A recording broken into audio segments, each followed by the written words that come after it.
The day that Zach died, there was a huge and sudden storm. The kind that creeps in without warning, comes at you fast, and leaves in an instant. As I was saying goodbye to my love, the clouds came, the earth shook, and the thunder rumbled. 1 year and 8 days after being diagnosed with cancer, Zach stepped into eternity.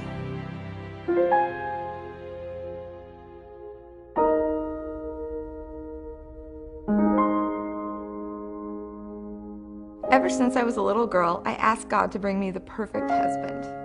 Zach and I met in the fall of 1994, and after 4 years of dating, we got married. We added to the joy in our lives by having our only girl, Lizzie Darling. And then, 19 months later, God blessed us with our first boy, Jake. But our family wasn't complete there. We then had our cherry on top, Luke. We were a perfectly happy family of 5. When Zach died, I was wrecked. In an instant, I had lost my husband, my best friend, and an incredible father. My world had changed forever. My identity in the past 17 years had been so much about who I was with Zach. He was my everything. Even though he dealt with a year-long battle of cancer, it seemed all so sudden. And now the kids and I were left to learn how to grieve. We spent the next few months trying to figure out what this life without Zach was supposed to look like. His absence was overwhelming. I prepared way too much food at dinner, not remembering that he wasn't there to eat it with us. One side of the bed always stayed made. There was no one to sleep in it.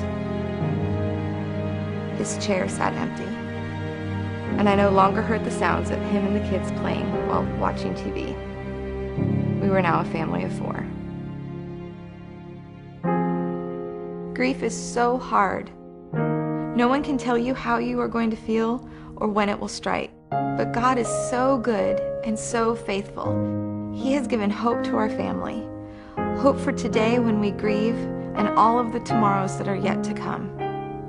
God has shown hope to my family through circumstances, gifts of goodness, and through the promises in His Word. Zach and the boys were always such huge Broncos fans. And in October, we had the opportunity to fly to Denver, Colorado, and get to meet 2 of the Broncos players, Tim Tebow and Britton Colquitt. This was such a dream come true for my boys. And then in November, Family First Organization flew us to Tampa Bay, Florida, to receive the All-Pro Dad Award from Tony Dungy. It was so awesome to see my kids receive a standing ovation in honor of their dad. It was such a blessing to see how Zach's story and suffering blessed others. But even after the incredible experiences God has brought to us and through the love and support that we've received from family and friends, God ultimately shows His goodness to us through the promises in His Word. Jeremiah 29:11 tells us that God has a plan for us, and that plan is to prosper, and it's for hope, and it's for a future. I tell my kids this all the time. God is not a God of chaos. He doesn't just throw stuff to us in our lives and then walk away. He has a plan for us. We might not always understand that plan, but we know that it is good. There are some days that are really hard, and yes, times are tough. But God reminds us of His goodness through the promises in His Word.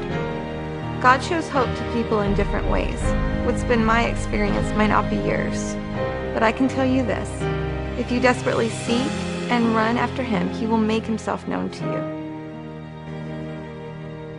As Zach's soul left the earth and went to where it was meant to be, I looked out the window, and as the storm cleared, the sun began to shine through the clouds.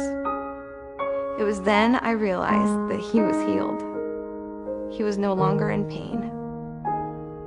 At that moment, God gave me hope. God knew that I would be a widow and mother to 3 at the age of 32. Why did He allow this to happen? I don't have all the answers, but I do know that I will praise God, because through cancer and death and grief, God is still God, and God is still good. To God be the glory.